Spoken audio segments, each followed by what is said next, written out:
अस्सलाम वालेकुम दोस्तों।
जाता है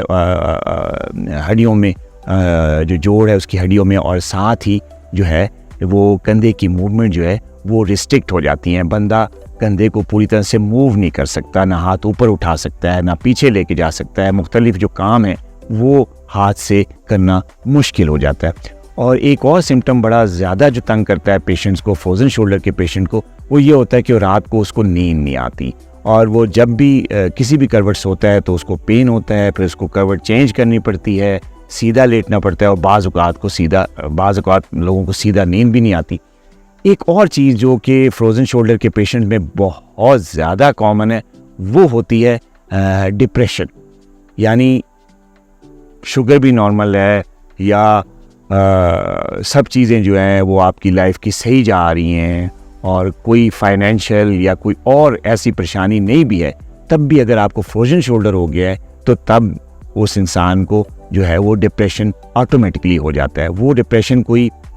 किसी शुगर की वजह से या किसी और चीज़ की वजह से नहीं होता, बल्कि वो फ्रोज़न शोल्डर या एडिसिव कैप्सुलाइटिस की वजह से होता है। और जब तक पेन होता रहता है, जब तक मूवमेंट ठीक नहीं होती, ये डिप्रेशन साथ साथ कैरी ऑन करता है। कभी कम होता है, कभी ज़्यादा होता है, लेकिन ये कैरी ऑन करता है। और इस डिप्रेशन के साथ साथ पेशेंट जो है वो चिड़चिड़ा हो जाता है, उसको किसी से बात करना पसंद नहीं होता, वो गैर ज़रूरी तौर पे उसको गुस्सा आता है। और जब उसको गुस्सा आता है तो फिर वो ये नहीं सोचता कि वो आया किसको, बच्चों को गुस्सा कर रहा है, फैमिली को गुस्सा कर रहा है, अपने प्रोफेशनल कोलीग्स को कर रहा है। उस वक्त उसको समझ नहीं आती कि उसको क्या करना है। तो ये सारी चीज़ें जो हैं वो फ्रोज़न शोल्डर के पेशेंट्स को होती हैं, और इसके बारे में बहुत ज़्यादा कंप्लेंट्स क्लिनिक पे भी और हमारे जो ऑनलाइन पेशेंट्स हैं वो भी ज़्यादा कर रहे होते हैं कि डॉक्टर साहब कुछ इलाज बताइए।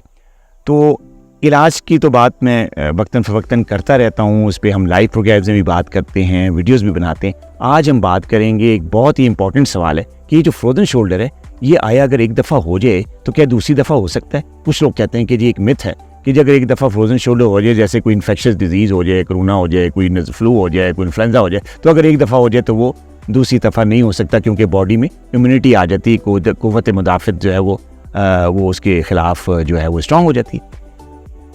दोस्तों, ये जो फ्रोज़न शोल्डर है ये बेसिकली एक स्ट्रक्चरल एब्नॉर्मैलिटी है, शुगर की बीमारी की एक one of the common complication है। ये कोई इन्फेक्शन नहीं है कि अगर एक दफ़ा हो जाएगी तो दोबारा नहीं होगी, बल्कि देखा ये गया है, कई रिसर्च में भी ये बात आई है और मेरे ज़ाती तजर्बे में ये बात है कि जब एक दफ़ा फ्रोज़न शोल्डर हो जाता है तो दूसरी दफ़ा फ्रोज़न शोल्डर होने का ख़तरा ज़्यादा बढ़ जाता है। बल्कि अगर एक दफ़ा एक कंधा इन्वॉल्व हुआ है तो दूसरी दफ़ा शायद दूसरा कंधा ज़्यादा तेज़ी से इन्वॉल्व हो। जब फ्रोज़न शोल्डर एक दफ़ा होता है तो जब दूसरा अटैक आता है वो ज़्यादा सवियर होता है, उसमें पेन भी ज़्यादा होती है, उसमें मूवमेंट भी ज़्यादा रिस्ट्रिक्ट होती हैं और